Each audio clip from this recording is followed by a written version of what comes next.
Alright, sige, thank you po. 3, we had this ROT for selected school heads and master teachers. Now, did you have conduct district questions, and it is very interesting that we have this solo which pertains to the answer of or the responses of our learners on the questions given by the teachers. So, interesting po yung part na yun. Oh, thank you, ma'am. From what district po kayo? Nara del Sur po. Kapitbahay po namin. Okay, sige. Sino ba po? Are you sure wala pa talagang idea would be related, no? And beneficial to the topic that I'm attending to. Okay po? So I wish, I know nahiya lang kayo at the beginning. You have already the idea about this. But then, I hope meron pang space para meron kayong matutunang bago. No? So let's have, huwag naman maging empty cup or empty bottle. Facilitating session 1, so very simple, very light lang po, is just a walkthrough of resources. Now, this session on training on higher order thinking skills professional learning package or HOTS PLPs, particularly for English, has 7 sessions. So, those matchsticks represents the different sessions that we are going to discuss. Alright, so we're about to cover session 1, HOTS PLP walkthrough. Sanay na po tayong mag-walkthrough, right? Yes, okay. Sige po. Let's light up the first session, which is work through. Now, for the session objective, the participants will be able to first describe the general overview of the HOTS PLPs. Next is for you to participate and collaborate in the activities on the common understanding about HOTS. Then familiarize oneself with the HOTS PLPs.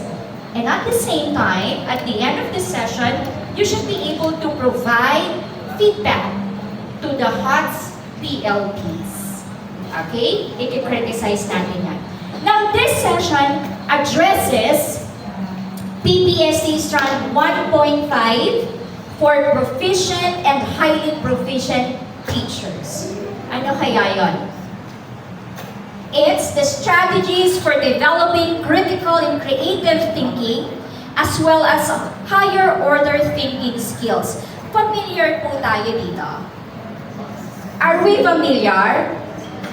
Yes! Alright. Now, it is not only addressing the PPST because PPST is for whom? Para kanino yung PPST? For the proficient teachers and highly proficient teachers. Natutulala kayo sa beauty ko? Okay, sige. Now, hindi lang to para sa inyo, no? This session is also for the school heads. If you have PPSD, we have the PPSH. So, what particular strand? 3.2, that is teaching performance feedback. So, mahalaga po ito para sa aming mga school leaders. But we are all school leaders in our own classroom. Okay po? School leader doesn't only mean yung mga principals natin, assistant principals, but teachers, no, themselves are leader.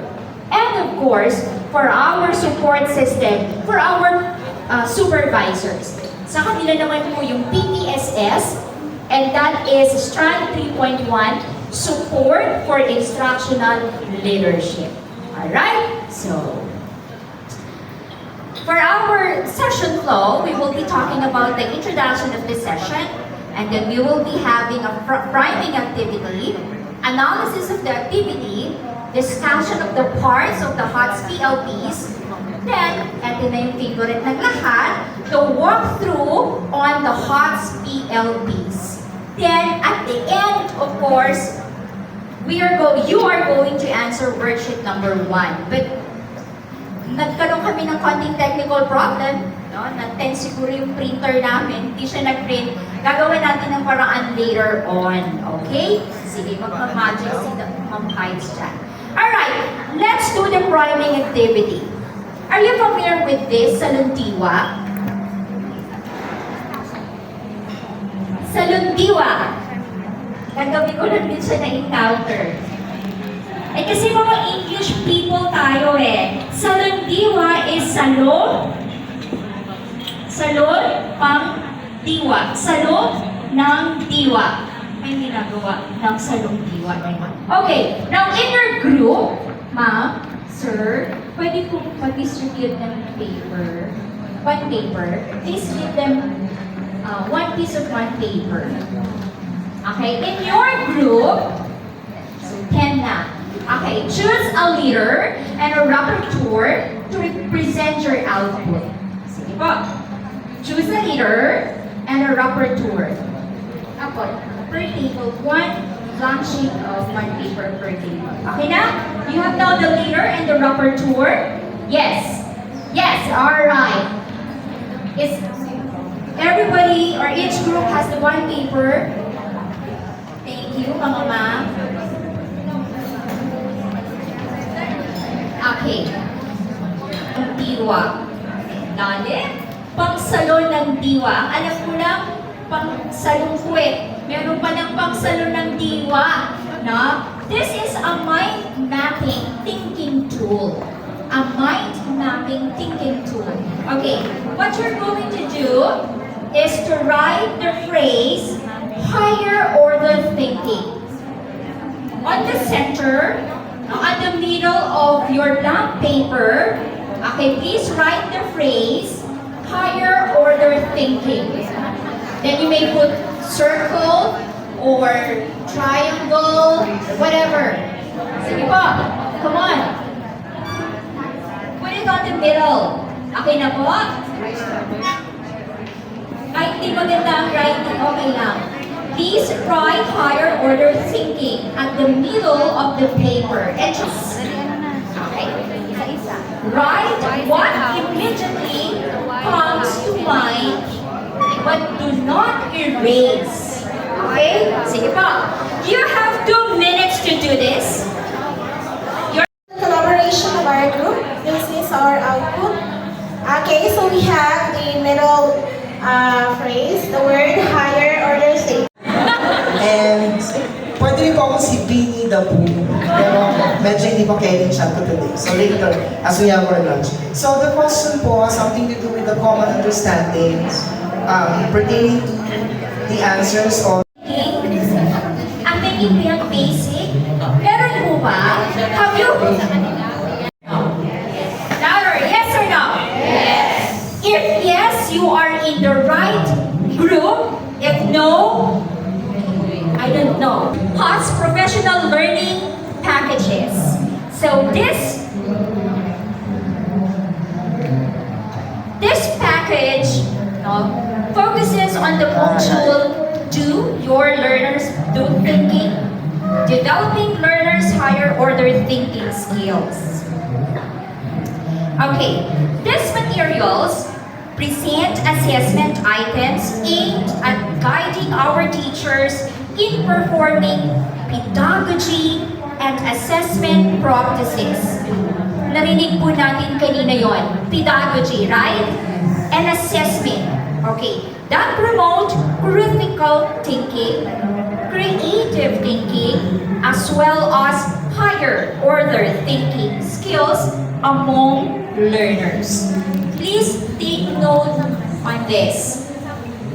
Assessment items presented in these materials are non-prescriptive and suggestive.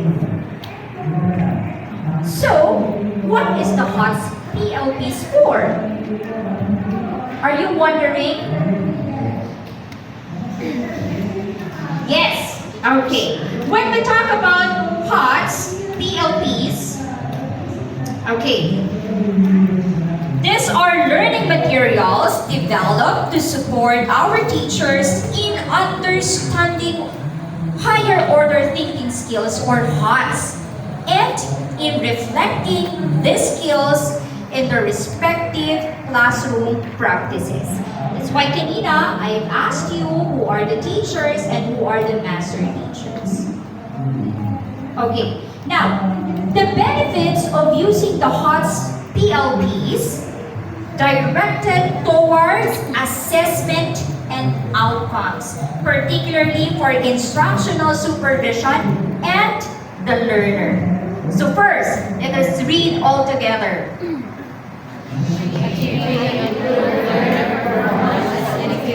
Learners with lifelong critical thinking competencies. Enhancing higher order thinking is crucial and imperative in achieving an improved learner performance. But we can prepare our learners to be able to respond to the demands of the national and international assessments like PISA, diba? For instance, which more importantly, materials also aim to enable our teachers in equipping our learners with lifelong critical thinking competencies as they face and manage the challenges of ever-changing 21st century environment. In the recent rollout of Matatag curriculum, we are equipped with the 21st century skills, right? Yun yung sinasabi ni Ma'am kanina, to be yung life skill doon po. Alright. Next, the HOT PLPs offer help in designing high-quality assessment and promoting high-quality learning outcomes. That's our ultimate goal. But this is really our problem. How to design a technique assessment that is aligned to international assessment. The very reason why we are here in this training is that because of the result of the PISA. Have you remembered yung dinidiscuss ni Sir Dandal kahapon and even Ma'am Celine, the very reason why we have to convene together and we learn about HOTS. HOTS is not new to us. Right? Hindi mo ito bago sa atin. But then, ini-strengthen tayo how to use this and incorporate this in our pedagogy as well as in our assessment. Para nakaalan tayo doon sa international assessment. Kasi when we roll out the Matatag curriculum, I'm really wondering, how are we going to meet the competencies in the international assessment, the large-scale assessment, right? Na if we are going to see yung mga preparations natin school level, nakakahiyaman kong aminin, right? Ang layo po niya. But, we can always restart better. Tama ba? Okay. Now, to continue. Aside from this, okay, HOTS PLPs offer help in establishing support mechanism for teaching and learning and supporting collaborative expertise between and among teachers, master teachers, and school leaders. So it's a collaborative expertise. Have you heard that? The CE? Okay. Who leads the CE? Who leads the CE? Of course, those who are experts, diba? We have the master teachers. Number one, no? Master teachers, kaya nga sila master. They master the craft. No? The school leaders and the teachers is a collaborative expertise. Okay? Yung alam mo, maaaring hindi alam nung kasama mo. No? So why not share it? Why not collaborate? No? Share it with others. So, those were the use of the HOTS PLPs sa atin. Alright. For personnel involved, improving teaching and learning process are aided to respond to indicators in their respective standards. So again, before we presented this, you have seen that this session targets or addressed three: the PPSD, the PPSH, and the PPSS, right? Paano sila intertwined, connected po sila. No? It's not only the work of the classroom teacher, but it should have been supported by school leaders, our school heads and supervisors. These are the very core duty and responsibility of our supervisors to assist us and provide us in the curriculum implementation, in the instruction. So more on supervision po sila. Alright? Sige. Now, we have mentioned earlier that enhancement of higher order thinking skills, ano na nga po? It is crucial and imperative. What do you mean by imperative? Okay. It's a must. It's not should. It's a must. No? It's crucial and imperative. Saan? In achieving an improved learner performance. And who will do that? The teachers, all of us. Now, to help our teachers, actually, we're familiar with this. DepEd, itong love na love tayo ni DepEd eh. Akala kasi natin pinarurusahan na tayo for giving us so many guides, so many manuals. But in fact, if you will just realize, my dear co-teachers in this department, they have issued the so-called the PPSD, or the Philippine Professional Standards for Teachers. Familiar po tayo dito? Okay. Di ba? It comes with packages din. Okay. Sige nga. May I know, sino na po yung nakapag-download ng packages na to? Parang ganito kakapal. Sino po? Yes, nakapag-download. Wow, ma'am. Sige nga, bigyan nyo nga po ako ng isang content nung na-download ninyo. PPSD po, PPSD. Iba ko pala. Sorry po, iba ko. Ha? Naalala niyo yung problema ni teachers. The TRF, naalala niyo yung TRF? Diba? Na wala naman tayong ganyung estudyante. You know, the PPSD is a package that contains strands, tama ba? And indicators. It provide us classroom situations, and at the same time, solution. Sino po yung nakakapag-scan nun? Sino po yung nakakapagbasa nun? Ang sinasabi tanggap, tiklop, tago. Kaya na nagka-problema, very controversial yung I forgot the situation. Kaya nag-TRF po tayo, no? Parang last accomplishment po natin ng IPCRF, nag-TRF tayo kasi wala naman tayong ganang estudyante, right? But if you just have read the manual, nandun po lahat yun. No? Okay. Sige. Now, to aid this, hindi pa rin sapat kasi, sabi ni DepEd, hindi pa sapat that you have the PPSD manual kasi pinread lang, binind lang, then they put it inside the drawer and cabinet. So, they have provided us what's this? The HOTS PLPs. Okay. To assist our teacher to respond to PPSD indicators, pero may focus lang po kasi ito. Yung PPSD manual po ninyo, nandun talaga yung detalye ng bawat strands and indicators po. But itong HOTS PLPs is just an aid to assist that respond to this particular PPSD indicators 1.5.2 and 1.5.3.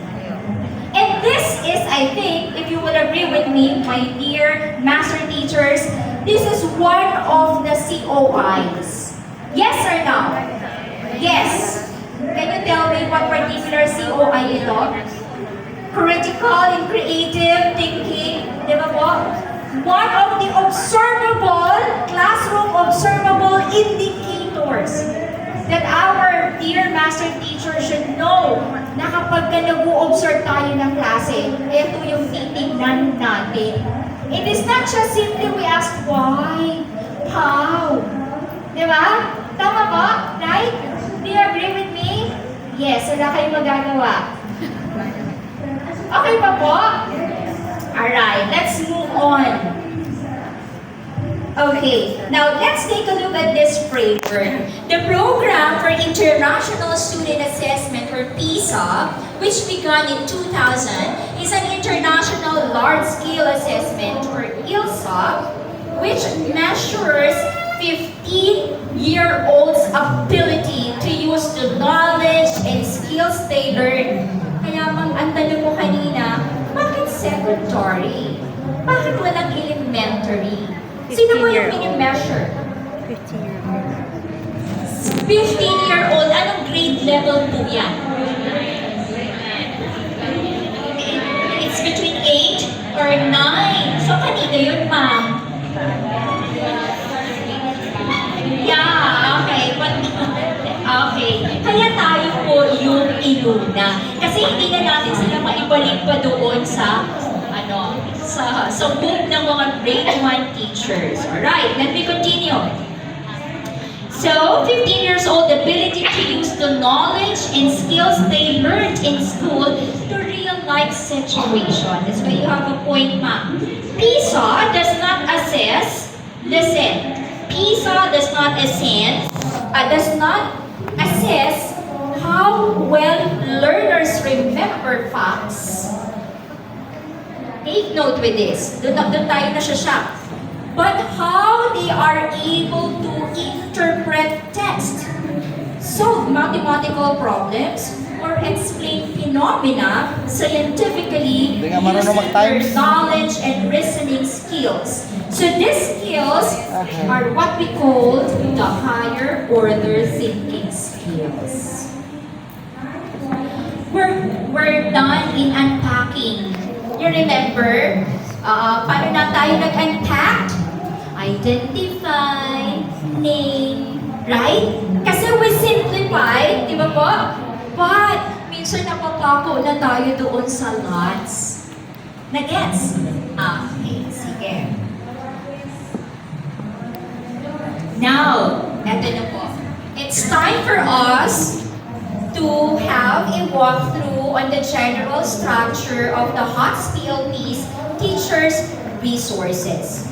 Actually, okay, these materials are developed for teachers in science, mathematics, and English readings for grades 7, 8, 9, and 10. But we will be focusing on English reading for grade 7, 8, 9, and 10. Okay, these materials are composed of Teacher's Guide, which is designed to set up instructional support for teachers, yung mga proficient teachers po natin, in implementing teaching strategies effectively to help learners develop higher order thinking skills.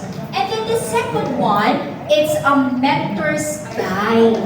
Kaya this is a combination of teacher, highly proficient teachers, and proficient teacher. So if you are master teacher, mentor's guide po yung sa inyo. Okay po? If you are proficient teacher, ang sa inyo pong material ay yung teacher's manual. Teacher's guide rather. Okay. On the other hand, the mentor's guide, which is developed to guide master teachers and school leaders in using the teacher's resource as they coach and further support our teachers. Now, this time, I would like you to look at your cell phone, yung GC natin. Nandiyan na po in-upload yung material. Okay, please take a look po. But please download the teacher's manual and the mentor's guide. A master teacher, you may also download both materials. Okay po? Kasi you need to to see what's inside. But if you are a teacher, a proficient teacher, okay, pagpasok mo lang, ipagbubukas ka ng pinto. Correct. Tama? Sabi ko sa inyo, ayun kasi, nangyari yun. dito nga tayo eh. Alright. Okay, so, the number, pare-parehas lang po yan ang structure, English, Science, and Math. Pero saan sila nagkaiba po? On the number of solo-based assessment. No? The number of solo-based assessment items and individual questions vary. But bakit? In English, we have 17 solo-based assessment items which are broken down further to 158 questions. Take note. 158 questions that help us in strand 1.5.2 and 1.5.3. Sige. Let's move. Okay na po? The solo-based assessment. Okay. Each item, ito na itsura. Nakamove po kayo. Huwag na po munang tanggalin sa screen ninyo. Okay, ma'am? Sige. Each item begins with a table containing necessary details such as subject, ayan po, grade level, example lang po natin ito, sequence of events. Nakita niyo po, sequence of events is the topic, and its PISA competency, tignan niyo po ito, hierarchize, or condense information at a local level, or just simply identifying the main idea, summarizing or giving a title. It's hierarchize. Now, sa atin po, yung topic natin dyan is simply sequencing of events. Now, the possible mapping of that particular PISA competency in our K-12 program is sequence or reorganize ideas or information. Were you able to see this one in your resource? Did you see? Okay, so that's it. The solo-based assessment items. May ilan na nga po ito? It was broken down. Meron tayong 70 solo items, but it was broken down into how many questions? 158. Kaya ganun kakapal po yun kay ma'am. Alright, next. This is, after this, no, we have what we call the STEM. So this is the STEM. The STEM may be a text, picture, no, paragraph, no, yan. Which, sige po, mas malaki. Each item, summary table is followed by a STEM or item or yung prompt, ano, that they could be stories, yan, diagrams, pictures, equations, or a direct to the point question. Okay. So this is an example. Alright? Sige pa. Okay. Next. Third, an item or the STEM is followed with a series of questions. Okay. And there are spaces provided for the responses. Now, there are 3 questions followed by the STEM. So, there are 3 that starts with, that classified as unistructural item question, then multi-structural item, and for relational item. Okay, so that's the general structure of our resource. Okay po, familiar na po? Ang dali lang naman pong sundan, right? Okay, let's move on. Okay, now, acceptable answer. The next part po na makikita nyo are the acceptable answer to solo-based items. Okay, and you can find this at the last few pages of the resource section. Paki-browse po ninyo ng pababa. Pinakadulo. The answers to the items or questions are in the book anyway.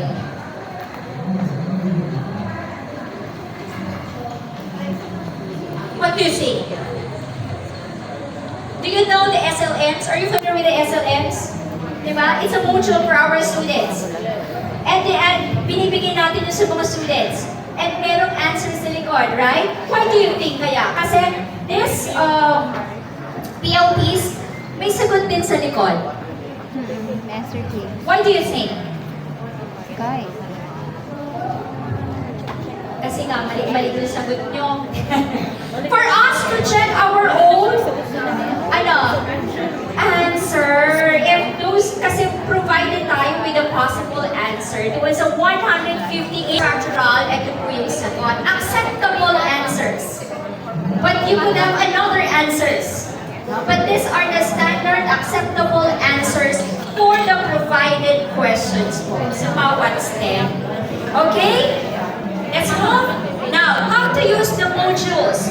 With the teachers as mentee, you may try some items themselves to reflect on your own, your knowledge and understanding of the learning area. You can also share some items with colleagues for collaborative discussion and adapt or develop some items for your school context. So, pwede natin i-contextualize. Alright? So, that's the purpose. Now, how to use the module with master teachers naman po and school leaders as mentors. We may do or lead the LAC sessions, particularly on identifying general strategies that supports HOTS. Example, building questions up in the topic from unistructural to multi to relational. We can also discuss the full range of HOTS. HOTS strategies being modeled in the resource, or we can work with mentees on identifying an item of interest to review and try with their students. Then we can evaluate and process as a group. Okay? Now, for the highly proficient practitioners or the master teachers, tama po ba? You have an important a role to play.